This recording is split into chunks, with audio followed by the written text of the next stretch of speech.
네. 이제 변화한 현지 선교에 대해서 가장 재밌는 거죠. 선교사님. 네네. 예. 이거 가장 재밌죠 이거. 네, 가장 재밌는 현지.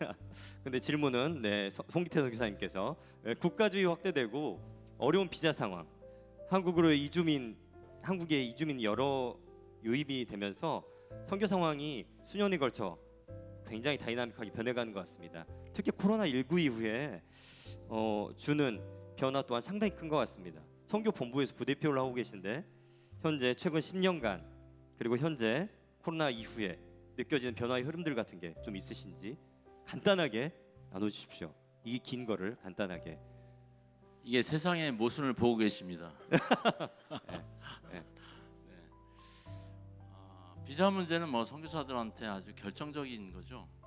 근데 사실은 비자 문제가 점점 쉬워질 거라고 생각지는 않습니다. 다 아시는 것처럼 의료인들은 정말 다 아는데 세계가 알게 된 거죠. 이제 글로벌화로 막 팽창하다가 이거 굉장히 위험한 것이다라는 것을 생각해서 훨씬 더 국경을 정비할 가능성이 매우 높습니다. 지금도 그렇게 되는데, 근데 단지 이제 어떻게 하면 우리가 뭐 비자 자체를 얻을 수 있을까 이런 것도 있지만 이번 기회에 우리가 생각해야 되는 건 뭐냐면 과연 선교가 무엇인가 아니면 어떻게 해야 되는가 하는 것하고 연결돼 있어요. 예를 들면 비즈니스 포 미션에서는 자기가 하는 일과 비자하고 상관없이 해도 괜찮거든요. 근데 비즈니스 에스 미션은 자기가 비자 받은 대로 현지에 가서 일하는 게 선교사의 윤리입니다. 인터서브는 특히 이제 그런 것들을 하는데요. 복음은 굉장히 윤리적인 거예요. 복음의 밀수꾼 이것은 하지 말아야 됩니다. 여러분 밀수 나쁜 거 아시죠? 뭐 그런 거. 그래서 이런 비자 이슈가 어려워지는 것과 함께 과연 그 아까 이제 공공성도 얘기하셨지만 국가의 필요는 계속 있습니다. 예를 들면 제가 최근에 어떤 스터디를 하다가 중동에 있는 선교사하고 대화한 건데 이런 얘기를 하는 거예요. 여기는 가난한 사람들, 뭐 학생들이 자기보다 더 자기 교수인데 더 부자고 그래서 뭐 NGO도 할 수 없고 뭐 그래서 어떤 걸 해야 되겠습니까? 그래서 제가 그 나라에 그 환경에 관계된 NGO나 기관이 있을 겁니다. 정부 기관이 있을 거니까 거기 한번 찾아가 보라고. 내가 거기에 대해서 굉장히 관심이 많은데 그럼 굉장히 환영할 거라고. 그런 좀 공공 영역에서의 그 기회들, 특히 이제 우리가 우리의 직업을 가지고 더 발전시킬 수 있는 이런 부분들로 생각한다면 그런 어프로치가 비자 문제에서도 필요하다고 생각하고요. 또 한 가지 한국 사회의 그 변화, 여러분들 아시는 것처럼 이제 다문화 가정들이 늘어나서 지금 한국 사회 5% 정도거든요. 저는 이것이 한국 사회에 굉장히 긍정적인 영향을 미칠 거라고 생각합니다. 아까 이제 아이 낳는 것들이 줄어드는데 지금 국제화 시대에 그 글로벌한 경쟁력이 생기려면 다문화로 가야 됩니다. 우리 한국 사람들이 애 낳지 않는 것 자체도 문제지만 사실은 우리한테 더 큰 기회는 다문화 사회로 가는 건데, 그래서 이건 선교지의 변화를 의미하기도 하고요. 어디가 선교지인가 하는 것들에 있어서 그 from everywhere to everywhere, 한국도 인터서브도 선교지로 해서 이것은 뭐 교회에게도 좋은 기회고, 여러분들 의료인이니까 과거에는 이제 단기 선교를 가서만 의료 선교를 했던 것들을 국내에서도, 저도 이제 국내에서 몽골에 사역하면서 의료인들이 도움을 많이 받았는데 이것은 우리에게 굉장히 좋은 기회라는 생각이 들고요. 그리고 마지막에 말씀하신 그 코비드 19도 굉장히 중요한 부분들인데, 사실 코비드 19을 인해서 그 선교지에서는 세 가지 현상들이 분명하게 나타났는데요. 우선 선교사들이 더 이상 할 필요가 없는 게 무엇인가가 분명히 드러났죠. 그리고 어떤 거는 현지인들한테 이양해도 충분하다 하는 것들, 우리가 그렇게 얘기했는데 안 하다가 이번에 다 많이 이양했어요. 그리고 마지막에 그러면 선교사들이 새롭게 해야 되는 것은 무엇인가 하는 이런 부분들이 했는데요. 이런 부분에서는 결국 큰 흐름에 있어서는 선교를 S 미션, 4 미션에서 S 미션으로 쉬프트되고 있지 않는가 그런 생각이 듭니다. 네, 맞습니다. 우리 선교계 또한 이런 변화 중심 가운데 있습니다. 비즈니스 에즈 미션을 중심해서 현재 대학에서 교수로 일하고 계신 우리 선희 선생님, 혹시 여기에 대해서 네. 의료계에 대해서 이야기해 주시죠. 지금 우리 송기태 선생님 이야기하신 이야기 동의되지 않는 게 좀 있어서 제가 막 다른 생각을 막 하고 있었는데요. 저는 개인적으로는 국가가 정한 법이 나라마다 있는데 때로는 복음 때문에 그걸 법을 거스를 수도 있다고 저는 생각하는 입장입니다. 밀수가 금지되어 있지만 성경을 가지고 들어가거든요. 선교사들 실제로. 그런 나라들이 성경을 가지고 가서 퍼뜨리기도 하고 그것을 읽고 집에 우연히 있는 것을 읽기도 했기 때문에 제가 지금 지금 시간이 많지 않으신가?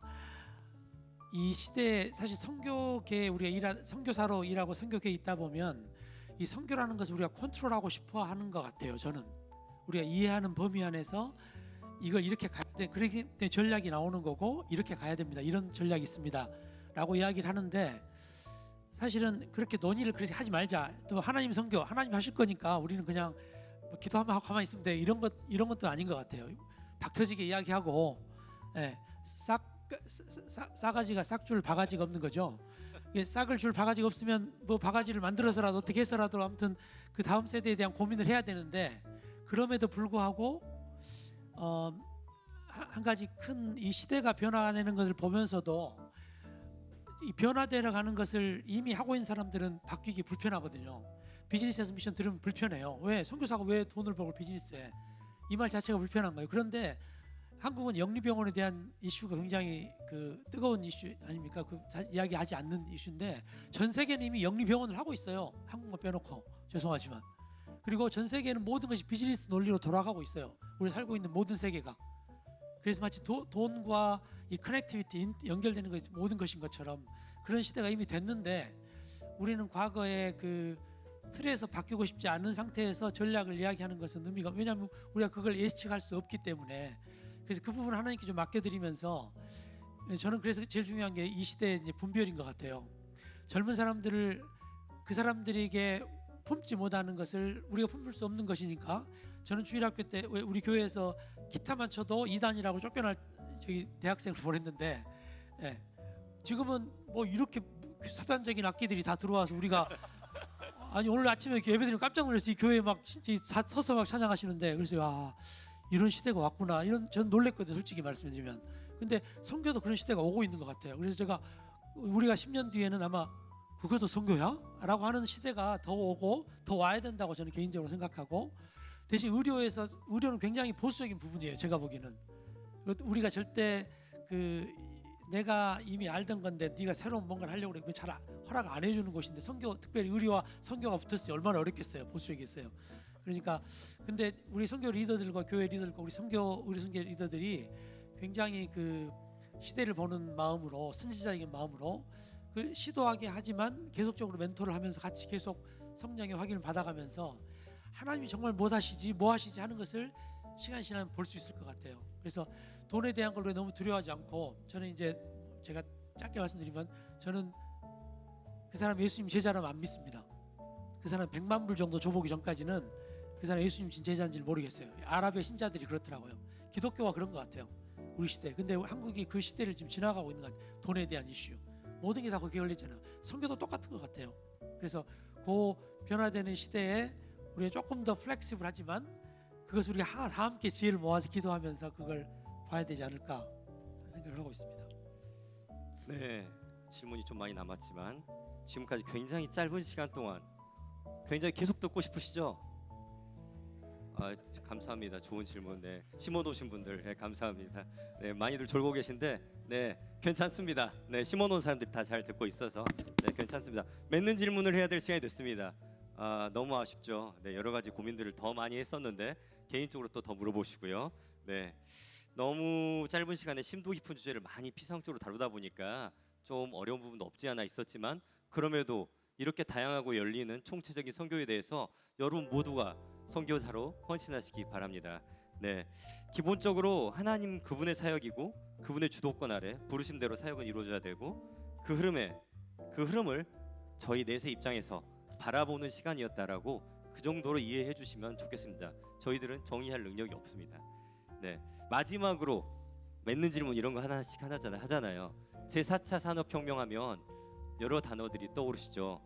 뭐 여러 가지 초연결, 초지능, 또 뭐죠? 제너러티브한 뭐 그런 거 많이 생각나죠. 챗 GPT 이런 거 생각나는데 GPT 혹시 한 분씩 돌아가면서 4차 산업 나에게 4차 산업혁명이 아니라 미션 4.0이란 나에게 미션 4.0이란 한 단어로 정리해 보신다면, 혹은 한 문장으로 짧게 박경환 선생님 먼저. 저는 그래도 결국 사람. 좋습니다. 예수병원. 네. 우리 원래 한 문장을 하기로 했나요? 예, 알겠습니다. 한 문장이라고 그랬으니까 저는 사실 제가 의료선교대에서 회개한 게 하나 있어요. 제가 원래 선교사로 나가면서 선교병원 지으면 안 된다, 학교 지으면 안 된다, 이거 남았는데 나중에 보니까 제가 광주 기독병원 수련 받았는데 이게 예수 안 믿는 사람 다 들어와서 병원 모르겠다, 이거 하면 안 되겠다, 이런 것을 돈을 이렇게 많이 들여 그랬는데, 제가 연세대학교 그 우리 선교센터 이야기를 들으면서 이런 생각했어요. 그 90년대 연대에서 그런 각성하는 일들이 있었대요. 사람이 중요하구나. 사람이 바뀌면 건물은 있든지 없든지 건물 있는 것이 정말 도움이 되는구나. 학교도 병원도. 예수병원 보면서도 그런 생각이 들어서 저도 제가 카피한 건 아닌데 사람을 얻어야 된다. 사람이 중요하다 이런 생각을 했습니다. 그러면서 시편 78편 72절 말씀, 하나님이 다윗을 뽑을 때 다윗이 그 마음의 공교함, 그 마음의 한말로 순전함, integrity of heart, 그리고 skillful hand, 이게 아마 우리 앞으로 시대에 마음도 따뜻해야 되는데 손도 유능한 실력인 사람은 선교사로 안 나가고 실력인 선교사로 나가고, 아무튼 그런 말씀으로 제가 네네, 감사합니다. 이승환 선생님, 저 저는 선교 사람 또 하면 안 돼요? 따뜻한 얘기를 해서 좀 차가운 사람처럼 느낄 수 있는데, 저는 융합과 협업으로 이렇게 생각을 해봤습니다.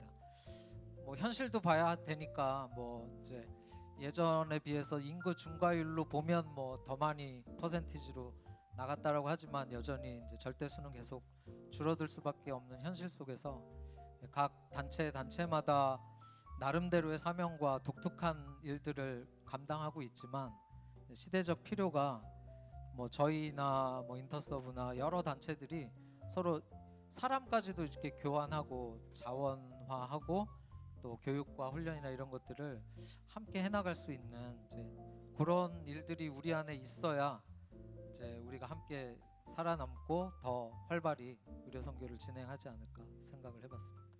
누가 플랫폼을 해야 됩니까?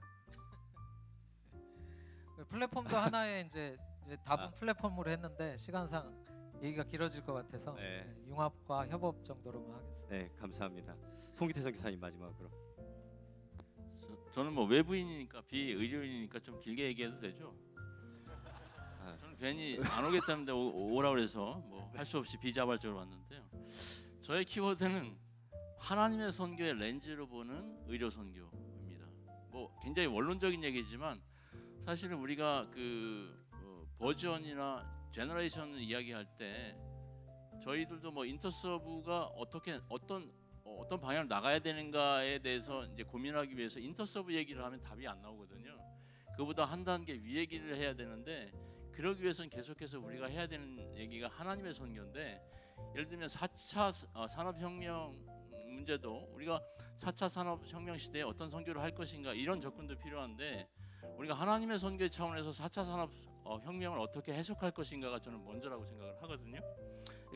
그리고 아까 이제 융합에 대해서 얘기를 하셨는데, 그 사실은 선교의 목표가 융합하고 비슷한 통일이잖아요. 모든 만물들이 하나님의 창조 세계에서 하나님의 뜻대로 통일되는 건데, 사실은 그런 면에서는 4차 산업혁명의 그 키워드인 융합이 굉장히 우리가 성경적인 원리들을 그러니까 반영하는 이런 부분이기 때문에, 저도 의료 선교를 생각해 봤을 때는 의료 선교만 생각하지 말고 전체적인 그 하나님의 선교 미션에서, 사실은 의료 선교는 미션스 중에 하나잖아요. 그러니까 전체에서 우리가 어떤 포션을 차지하고 있고 다른 분야의 선교와 어떤 협업을 할 것인가 하는 부분들이 필요하지 않을까 하는 생각이 듭니다.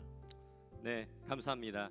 지금까지 미션 4.0 시간이었습니다. 여러분을 총체적이고 열려 있는 모든 이의 선교로 초대합니다. 감사합니다.